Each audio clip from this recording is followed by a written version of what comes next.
ఒకప్పుడు అక్కడ అన్ని బీడు భూములే, కానీ రైతులు సైంటిస్టులు కలిసి ఆ భూముల్ని బంగారం చేశారు.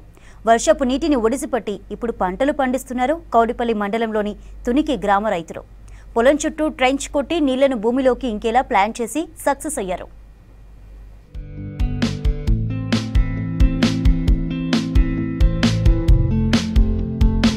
బీడు భూముల్ని సాగులోకి తెచ్చేందుకు తునికిలోని ఏకలవ్య గ్రామీణ వికాస్ కృషి విజ్ఞాన కేంద్రం కృషి చేస్తోంది. ఇందులో భాగంగా వర్షపు నీటిని ఒడిసిపట్టి 30 ఎకరాలలో సాగు చేస్తున్నారు. రైతులు వర్షపు నీటిని ఒడిసిపట్టేందుకు సరికొత్త ఆలోచన చేశారు శాస్త్రవేత్తలు. పొలం చుట్టూ ట్రెంచ్ కొట్టించి వర్షాకాలంలో పడిన నీరు భూమిలోకి ఇంకేలా ఏర్పాట్లు చేశారు. ఆ నీటిని నిల్వ కూడా చేసేలా ప్లాన్ చేశారు.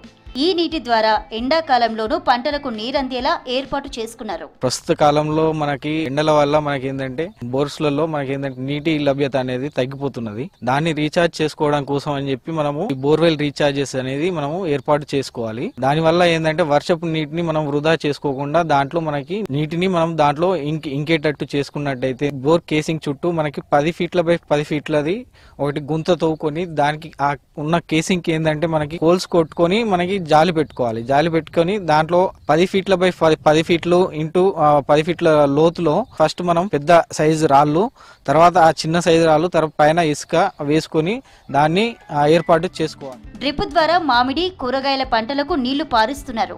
ఒకప్పుడు బీడుగా ఉన్న భూమిని ఇప్పుడు బంగారు పంటలు పండే సారవంతమైన భూమిగా తీర్చిదిద్దుతున్నారు. ప్రతి రైతు నీటి కొరత లేకుండా 2 పంటలు పండించగలుగుతున్నారు. పూర్తిగా సేంద్రియ వ్యవసాయం చేస్తూ వర్షపు నీటిని పొలం దాటి బయటకు పోకుండా చూసుకుంటున్నారు.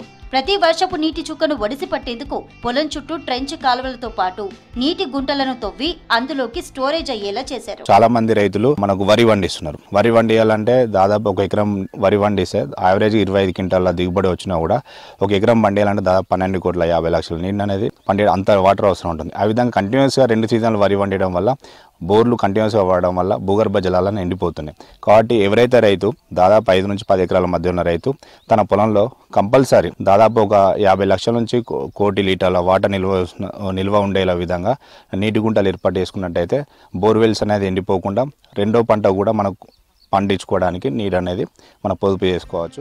నీటిని నిల్వ చేయడంలో ఎండాకాలంలో భూగర్భ జలాలు తగ్గకుండా ఉంటున్నాయి. అలాగే బోర్లు రీఛార్జ్ అయి పంటల సాగుకు ఉపయోగపడుతున్నాయి. ప్రతి రైతు పొలం చుట్టూ ట్రెంచ్ తీసి కాలువల ద్వారా వర్షపు నీటిని కాపాడుకోవాలని సూచిస్తున్నారు శాస్త్రవేత్తలు. భూగర్భ జలాలను పెంచడంలో సేంద్రియ వ్యవసాయం కూడా మనకు ముఖ్య పాత్ర వహిస్తుంది. అది ఏ విధంగానంటే మనం రసాయనిక వ్యవసాయం చేయడం వల్ల మనం పైపాటుగా ఎరువులు వేయడం వల్ల ఆ భూమిలో ఉన్నటువంటి పైపొరలో ఉన్నటువంటి సూక్ష్మజీవుల అన్నీ చనిపోవడం వల్ల భూమి అనేది గట్టిగా అయ్యి తర్వాత నేల కోతకు గురవడం అనేది జరుగుతుంది. అదే మనము ఈ సేంద్రియ వ్యవసాయంలో మనం ముఖ్యంగా జీవామృతం వాడడం వల్ల ఆ జీవామృతంలో ఉన్నటువంటి అనేక రకాల సూక్ష్మజీవులు భూమిని గుల్లబారితనం చేస్తాయి. ఎందుకంటే ఆ సూక్ష్మజీవులు అనేవి తన ఆహారం కోసం వెతుక్కునే ప్రయత్నంలో భూమిని గుల్లబారేటట్టు చేసి ఎక్కడ వర్షం పడిన తర్వాత ఎక్కడి వర్షం నీరు అక్కడే మన భూమిలోనే ఇంకిపోయేటట్టు ప్రముఖంగా చేస్తుంది. సేంద్రియ వ్యవసాయం చేయడం వలన పంటలకు నీళ్లు తక్కువగా అవసరం ఉంటుంది.